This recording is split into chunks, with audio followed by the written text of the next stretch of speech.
जी, शायद आप बताएं कि मुझे तो जैसे आपसे गुफ्तगू हुई और मुझे पता चला कि आपको मुख्तलिफ अपॉर्चुनिटी मिली हैं और मुख्तलिफ एक्सपीरियंसेस किए हैं आपने, तो कोई और एक्सपीरियंसेस आप हमें बताएंगे कि क्या क्या सीखने का मौका मिला और आप अब क्या करना चाह रही हैं?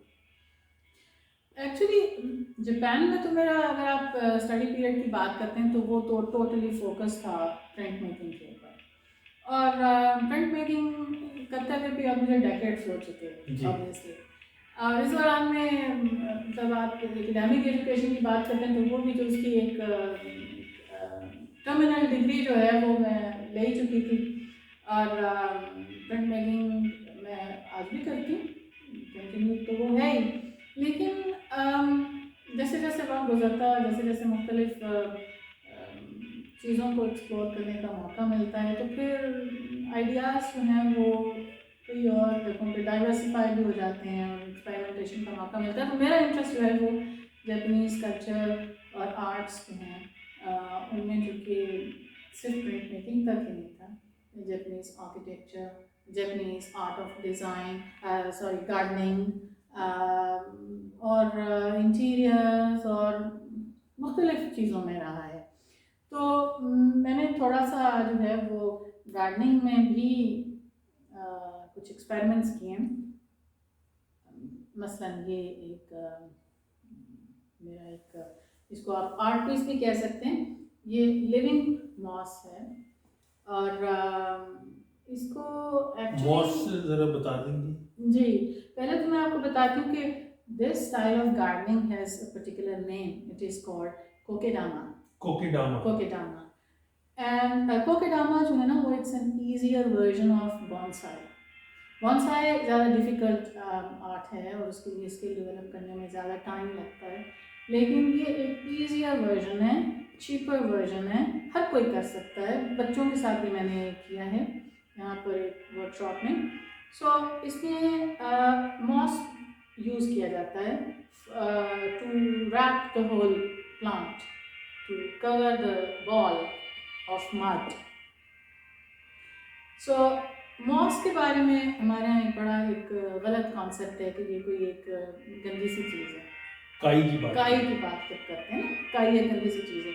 काई लॉन के उन हिस्सों में उगती है जहाँ पे कि डायरेक्ट धूप नहीं आती है। और जब वहाँ डायरेक्ट धूप नहीं आती और काई उगाती है तो वहाँ घास नहीं उगता, और वो हमारे लिए बड़ा एक बॉदरसम चीज़ हो जाती है।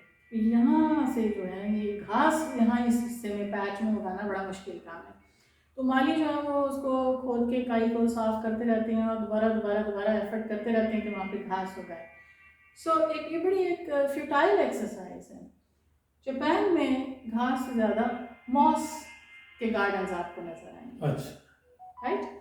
अब मॉस जो है वो एल्जाई की किस्म है, एक ये प्लांट है, ये गंदी चीज़ नहीं है, ये फंगस नहीं है। इसको हमारे यहाँ लोग फंगस के साथ मिक्सअप करते हैं, समझते हैं कि फंगस है और गंदी चीज़ है। ये फंगस नहीं है, ये एल्जाई की एक किस्म है। और ये मिलियंस ऑफ ईयर्स सबसे पुराना पौधा जो है वो ज़मीन पर वो मॉस है, और दुनिया में हर जगह पाया जाता है। तो इसकी बहुत सारी किस्में हैं। तो मेरे भी यहाँ साथ मेरे घर पे लॉन के एक हिस्से में जब मैंने ये देखा कि मॉस जो है वहाँ पे उग रही है, जो वो मेरे लिए तो एक रेगुलर सप्लाई जो है वो वहाँ से हो जाती है। सो मैं ये चाहती हूँ कि लोग जो हैं वो अपना कॉन्सेप्ट जो है वो गार्डनिंग के बारे में भी थोड़ा उसको डाइवर्सिफाई करें। और जो हमारे यहाँ का जो गार्डनिंग का तरीका है वो बहुत अच्छा है। मतलब दुनिया में 3 मुख्तलिफ मेजर गार्डनिंग की जो किस्में रही हैं, एक मुस्लिम गार्डन्स की एक रिवायती एक तरीके जी बिल्कुल। रहे हैं, जो यूरोपियन गार्डन्स हैं, ब्रिटिश गार्डनिंग का एक और तरीका है। तो जापानीज़ गार्डन्स जो हैं वो उससे बहुत फ़र्क हैं। किस तरह से फ़र्क हैं कि हमारे यहाँ जो गार्डनिंग है वो बहुत सिमेट्रिकल होती है। जैसे चहार बाग का कॉन्सेप्ट है जी जो जी। दरमियान से उसको एग्जैक्ट डिविजन करके वाटर फीचर्स हम भी लगाते हैं, लेकिन हमारे यहाँ वाटर फीचर्स बहुत मैन मेड नज़र आते हैं। जबकि जो जापानीज़ कॉन्सेप्ट है गार्डनिंग का, वो जैसे कि बाकी कल्चर और बाकी आर्ट्स में भी वो एसिमेट्री की बात करते हैं, राइट। ठीक है। हम सिमेट्री की बात करते हैं, वो एसिमेट्री की बात करते हैं। हम परफेक्शन की बात करते हैं, वो इम्परफेक्शंस की बात करते हैं। ठीक। हम स्ट्रॉन्ग कलर्स की बात करते हैं, वो फेंटेस्ट कलर्स की बात करते हैं। सो हम परमानेंस की बात करते हैं, वो इम्परमानेंस की बात करते हैं। ये कॉन्सेप्ट यूरोप से भी फर्क है। सी, यूरोप में भी आप आर्किटेक्चर में भी देख लें या बाकी आर्ट्स में भी देख लें, वो परफेक्ट प्रोपोर्शंस की बात करते हैं, परफेक्शन की बात करते हैं, जबकि उसके उलट इम्परफेक्शन की बात करते हैं। सो लाइक आर्किटेक्चर के अंदर भी यूटिलिटास, वेनुस्टास, फेमिटास की बात की जाती है। चीज़ें जो परमानेंट हों, जो स्ट्रॉन्ग हों, जो हमेशा रहें, हज़ारों साल तक बिल्डिंग रहे कम अज़ कम, परफेक्ट प्रोपोर्शंस हों। अभी भी आइडियल्स ऑफ ब्यूटी जो है वो परफेक्ट प्रोपोर्शंस ही को समझा जाता है। लेकिन जो जापानीज़ का कॉन्सेप्ट है ब्यूटी का, वो अगलीनेस से अलग नहीं है। अगली and beauty is the same, right. So nature के अंदर जो इम्परफेक्शंस हैं, नेचर के अंदर जो एसिमेट्री है, नेचर के अंदर जो एक पैसेज ऑफ टाइम से जो एक विदरिंग है या डिके है, वो उसको अप्रिशिएट करते हैं, उसको बुरा नहीं समझते। जबकि हमारे यहाँ या जैसे यूरोपियंस के यहाँ भी ग्रीक आइडियल्स ऑफ ब्यूटी की अगर आप बात करें तो youthful beauty is the beauty, हाँ सही। Perfection, perfect proportions is the beauty, right. जबकि जापानीज़ के यहाँ जो है वो वाबी साबी का कॉन्सेप्ट है, जिसमें वो इम्परफेक्शन की बात होती है। नेचर के अंदर जो इम्परफेक्शंस हैं उनको अप्रिशिएट किया जाता है। जो बहुत ऑब्वियस ब्यूटी है उसकी बात नहीं की जाती, बल्कि जो चीज़ें सटल होती हैं, जो चीज़ें लेस ऑब्वियस हैं, जो आहिस्ता आहिस्ता ग्लो करती हैं और आहिस्ता आहिस्ता जो है वो उभरती हैं, उसको अप्रिशिएट करते हैं। इसी वजह से जी, इसी तरह से वो हमारे यहाँ रोशनी की बात की जाती है। यूरोप के अंदर भी रोशनी के ऊपर ज़्यादा फोकस रहा है, इम्प्रेशनिस्ट का, पोस्ट इम्प्रेशन। लेकिन यूरोप के यहाँ शैडोज़ की बात की जाती है, सॉरी जापान में शैडोज़ की बात की जाती है, डार्क कलर्स को अप्रिशिएट किया जाता है, डार्कनेस की बात की जाती है। आप लिटरेचर से मेरे ख्याल से आप जानते हैं, बड़ी मशहूर है वो ऐसे है on aesthetics by Tanizaki, in praise of shadows. In praise of shadows में वो Japanese culture is around shadows, it's not around light. Light की presence को appreciate किया जाता है when there is a shadow. उसी की वजह से है ना? उसी की वजह से है। तो वो एक जो एक बहुत फर्क एस्थेटिक्स हैं वो। सो उन्हीं एस्थेटिक्स में गार्डनिंग भी है, राइट। सो ये एक एक्सपेरिमेंटेशन है जो बहरहाल वो मैं भी किसी वक्त करती रहती हूँ और मैं इसको यहाँ पे पॉपुलराइज भी करना चाहूँगी। वैसे ये बताएं कि देखिए ये तो चले हो गया कि आपने काई, चूँकि काई के हवाले से मुझे तो थोड़ा मेडिकल का बैकग्राउंड भी है कि ये जो एलर्जी है ना इस काई से जो है इसमें इतने विटामिन हैं, ये विटामिन से इतना भरपूर है, न्यूट्रिशनली जो है ये जो स्पेस में जो लोग जाते हैं तो वो इसके बने हुए कैप्सूल और एक मेडिसिन होती है जो वो यूज़ करते हैं, वहाँ वो आपकी न्यूट्रिशनल वैल्यू को या उसकी रिक्वायरमेंट को पूरा करते हैं। वहाँ तो आप जाहिर बात है स्पेस में तो आप इस तरह का लंच या खाना तो फीड ले ही नहीं सकते, तो इसको जो इसको उसको कहते हैं स्पैरोलीना, वो टैबलेट जो बनी है वो स्पैरोलीना में व्यूअर की इंफॉर्मेशन के लिए भी स्पैरोलीना अगर नेट पे वो सर्च करें तो हमारे यहाँ आम मार्केट में ये स्पैरोलीना एक मेडिसिन है जो बहुत ज़्यादा जो है न्यूट्रिशनल वैल्यू और इसका नुकसान भी नहीं है क्योंकि ये नेचुरल, राइट, ये बहुत बड़ी बिल्कुल सही बात है।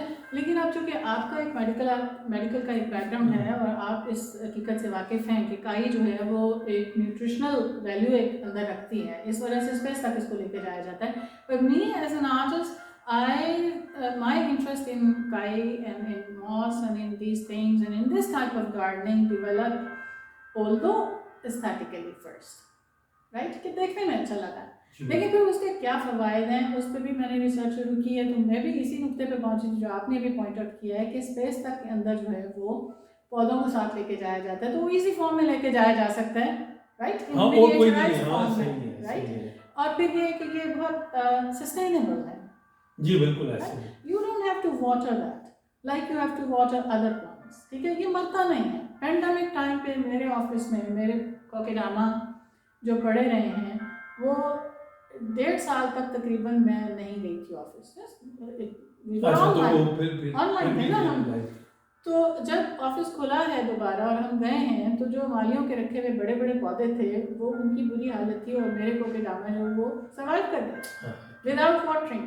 तो इसका वाटरिंग एक सिस्टम ज़रूर है, एक तरीका कार है इसको वाटर करने का।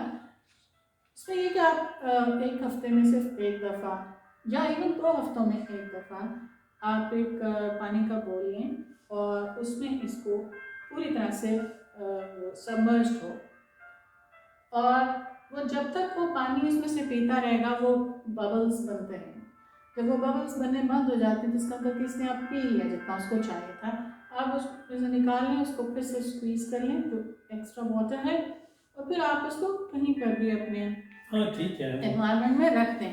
So it has absorb enough water and सर्दियों में भी जब आप हीटिंग कर रहे हैं, ड्राई एयर है आपके कमरों के अंदर, तो it will keep your air in the room fresh and moist and it's good for your health. So not only कि ये मतलब इसको बनाने में भी आप एक हेल्थी एक्टिविटी तो है ही है, फिजिकली इसके एडवांटेजेस तो हैं ही गार्डनिंग के, सभी वाकिफ हैं उससे, लेकिन उसके बाद भी आपके इंटीरियर के लिए ये कितना फ़ायदेमंद है, इतना हेल्दी लाइफस्टाइल जो है ना। अच्छा I would like to promote that. तो इसकी कॉस्ट क्या आती है, मतलब चले वो तो हो गया, लेकिन क्या वही जो आप बता रही थी अभी आगे हम देखते हैं ना। अच्छा ये क्या है ताकि आगे वहाँ तक पहुँचने का? क्योंकि मेरा इंटरेस्ट है कहीं पे भी फाउंड ऑब्जेक्ट्स में वो मुझे मिल जाते हैं ना, यूजुअली अपनी ही एनवायरनमेंट के आसपास। मैं कहीं बहुत ज़्यादा दूर नहीं जाती, चीज़ें महंगी महंगी और कीमती वो नहीं करती। मेरी फ़िलॉसफी ऑफ लाइफ ही यही है, you know, nothing is expensive, nothing is shiny, nothing is see. आप वो जापानीज कुलिये पे अमल करती हैं, वही वाला राइट, शैडोज की बात है, वादिसा भी लाइफस्टाइल की बात है, वो हर चीज़ में आपको नजर आएगी, सिंपलिसिटी की बात है। नेचर के अंदर जो फाउंड मटेरियल्स हैं, अनट्रीटेड, अनपॉलिश्ड, उनकी बात है, अनएडोन्ड। सो सरप्लस किस्म की डेकोरेशन, ऑस्टेंटेशन या एक पॉलिशिंग और उसकी ज़रूरत नहीं। इतना कुछ है नेचर के अंदर, सही है, इतना कुछ है नेचर के अंदर, आर्टिफिशियल चीजों पर जाने की जरूरत क्या है जब आपके पास right? नेचर के पास इतनी चीजें हैं, इतनी एनवायरनमेंट रिच एनवायरनमेंट है, और फिर वो ह्यूमन फ्रेंडली भी है। तो फ्रेंडली ह्यूमन के हवाले से आप जरूर कोई केमिकलाइजेशन करनी है या केमिकल या आर्टिफिशियल चीज़ों को जरूर क्यों आपने प्रमोट करना है? अब तो बहुत कॉन्शियसनेस जो है वो बढ़ती जा रही है वैसे तो, कि अब सस्टेनेबल लाइफस्टाइल की तरफ हम जा रहे हैं, हमें जाना पड़ेगा, हम नहीं जा रहे हैं, पाकिस्तान में हम नहीं जा रहे, लेकिन जो ज़्यादा डेवलप्ड सोसाइटीज़ हैं वहाँ पे ये अब ट्रेंड शुरू हो चुका है, because they have seen enough. नहीं ये तो बहुत पहले शुरू हो चुका था, लेकिन हम लोग जो हैं अभी, हमारा था लेकिन हम भूल गए, वहाँ पे उन्होंने अपना पेट भर लिया है, अब उनकी नीयतें भर चुकी हैं, तो वो अब वापस इन चीज़ों पे आ रहे हैं, वो सेल कर रहे हैं ना, हम पे सेल, हाँ वो हम पे सेल हम कंज्यूमर अब हमें चाहिए कि हम भी जो है थोड़ा सा आउट ऑफ द बॉक्स सोचना शुरू कर दें। और देखें, इकोनॉमी एक इतनी मेन चीज़ है इंसान की ज़िंदगी में, ज़िंदगी का कोई दिन नहीं गुजरता जिसमें आपका इससे वास्ता नहीं है। सो इनको एक प्रैक्टिकल वे में अगर आप देखना शुरू करें, इसको अगर आप एक फंक्शनल तरीके से देखना शुरू करें, अगेन वही वाली बात है कि आर्ट को आप उस पेडेस्टल से उतार लें ना, ठीक है, उससे आप उतार लें, आम जिंदगी के साथ उसका ताल्लुक जोड़ें और देखें, तो आप ज़्यादा कंफर्टेबली रह सकेंगे, ज़्यादा सुकून से रह सकेंगे और ज़्यादा ब्यूटीफुली रह सकेंगे। सो यही है जो एक वो भाग दौड़ ना, जो भाग दौड़ है वो खत्म हो जाएगी। वो खत्म। देखिए जहाँ तो भाग गैर दौड़ जरूरी करनी है वो तो गैर जरूरी है। जरूरी जो भाग दौड़ है जिसका कोई फायदा नहीं है। Right right. अगेन वही वाली बात है कि आप वैल्यूज को रिडिफाइन करने की जरूरत है। बिल्कुल। राइट। वो जरा दिखाइएगा, वो जो बाउल जो आप बता रही थी वो जो है, अगर सब व्यूअर को वैसे ही बता दें वहाँ या वो भी जरा थोड़ा सा रॉ पे ही बता दें, जिसको आप कैसे आपका लेके जाएं। जाए आपको इशू। सो ये मैस जो है ये हर वक्त मेरे घर में रहता है, क्योंकि कोई ना कोई एक्सपेरिमेंटेशन जो है वो चलती रहती है। तो ये एक कोकेदामा जो है इसकी हालत तो इतनी अच्छी नज़र नहीं आ रही थी मुझे, तो आई थॉट इसको 2-4 और पौधों की कंपनी की ज़रूरत है।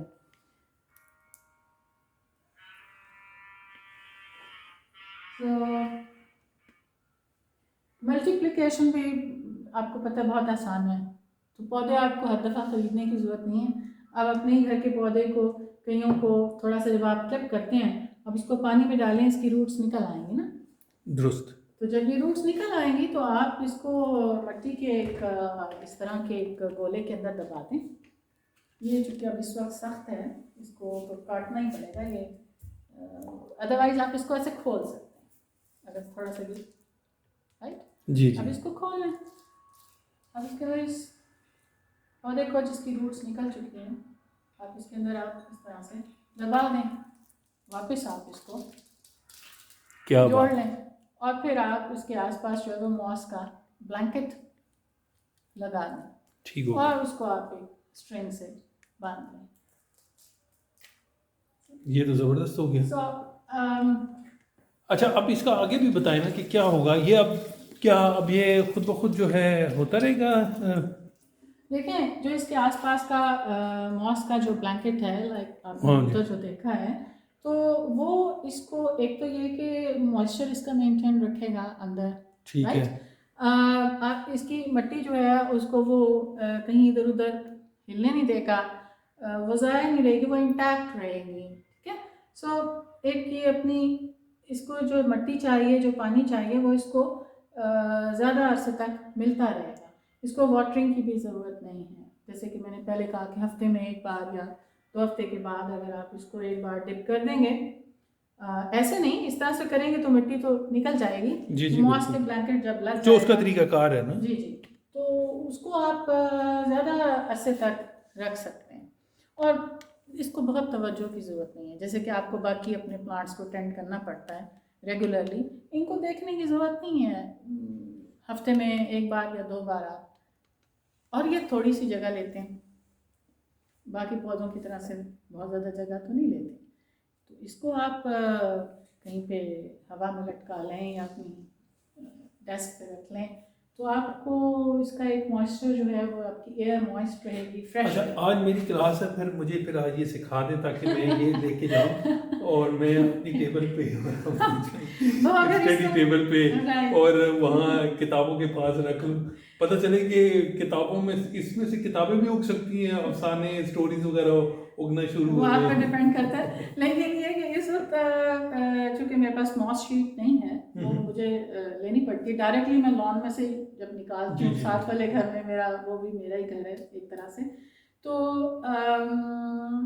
आप सिर्फ किसी और वक्त हम इसके ऊपर एक वर्कशॉप कर सकते हैं। जी बिल्कुल राइट। बिल्कुल। अभी के लिए तो मैंने आपको इतना नहीं नहीं, ये डेमोन्स्ट्रेट तो कर बहुत दिया ज़्यादा है। नहीं, जो इन्फॉर्मेशन आपने दी है, जी देखिए सबसे पहले तो एक जो मिसकॉन्सेप्ट था ना जी कहीं के हवाले से, राइट, और उसके हवाले से वो मैंने दूर करने की कोशिश की है। कोशिश नहीं की, कर दिया हमने Hopefully. कामयाब कोशिश है। Okay, हम okay. मज़ीद गुफ्तगू करते हैं इनसे, और लेक्चर वगैरह भी देखते हैं कि मज़ीद क्या हो, तो आइए देखते हैं कि मज़ीद क्या होता है। Please. So